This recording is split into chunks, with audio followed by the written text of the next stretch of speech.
Bismillahirrahmanirrahim. Welcome to Guru of MCQs, our YouTube channel. अॼु असां सिंधी जे मुतलिक़ जेके सिंधी जा मोस्ट इम्पॉर्टेंट MCQs आहिनि, जेके आथर आहिनि, जे मुख़्तलिफ़ सफ़रनामा, कहाणियूं, मजमूआ, शाइरी जा मजमूआ लिखिया आहिनि, त उन्हनि जे बारे में असां कुझु डिस्कस कंदासीं। अॼु जेको असां अल्ताफ़ शेख जा जेके सफ़रनामा आहिनि, इम्पॉर्टेंट सफ़रनामा आहिनि, त उन्हनि जे बारे में असां अॼु कुझु पढ़ंदासीं। पहिरियों क्वेश्चन आहे त बंदर बाज़ारियूं, इहो अल्ताफ़ शेख जेको आहे सफ़रनामा लिखियो आहे। ऐं ॿियों असांजो आहे त वायूं वरजाणनि जूं, त इहो ई सफ़रनामो अल्ताफ़ शेख लिखियो आहे। टियों आहे त बंदर वेसां, इहो बि सफ़रनामो जेको आहे अल्ताफ़ शेख साहब जो लिखियलु आहे। चोथों सफ़रनामो आहे त मुंहिंजो सागर मुंहिंजो साहिल, त इहो बि सफ़रनामो असांजो अल्ताफ़ शेख साहब जो लिखियलु आहे। पंजों सफ़रनामो आहे त समुंड जी सेवी, त इहो बि असांजो सफ़रनामो अल्ताफ़ शेख साहब जो लिखियलु आहे।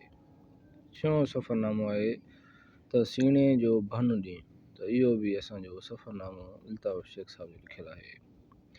सतों सफ़रनामो आहे त मकलीअ खां मलाका ताईं, इहो सफ़रनामो बि अल्ताफ़ शेख साहब जो लिखियलु आहे।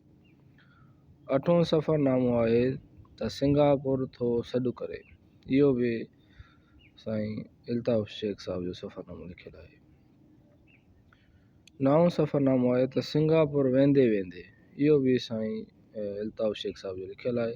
इहे मोस्टली इम्पॉर्टेंट सफ़रनामा आहिनि जेके असांजा ईंदड़ सेकेंडरी स्कूल टीचर टे जी जनरल कैटेगरी थींदी, त उन में बि अची सघे थो। ॿियो असांजो सफ़रनामो आहे त अनामिका, त इहो बि हिकिड़ो अल्ताफ़ शेख साहब जो लिखियलु आहे। जित जर वहे थो, अॻिना ख़बर न आहे छा लिखियलु आहे, हिनखे छॾींदा असां। ओ मरियां जी अमी कॾे, ओ मरियां जी अमी कॾे, इहो बि सफ़रनामो अल्ताफ़ शेख साहब जो लिखियलु आहे। आख़िरी असांजो सफ़रनामो आहे त कोलामपुर कुझु कोहे, कोलामपुर कुझु कोहे, त इहो बि सफ़रनामो अल्ताफ़ शेख साहब जो लिखियलु आहे। इहे हुया कुझु सफ़रनामा। असां ॿिए लेक्चर में असां कुझु ॿिया आथरनि जे बारे में, कुझु मशहूरु जेके किताब सां आहिनि, मुख़्तलिफ़ जेके असांजा कहाणीकार आहिनि, ड्रामा निगार आहिनि, त उन जे बारे में पढ़ंदासीं। Thank U very much.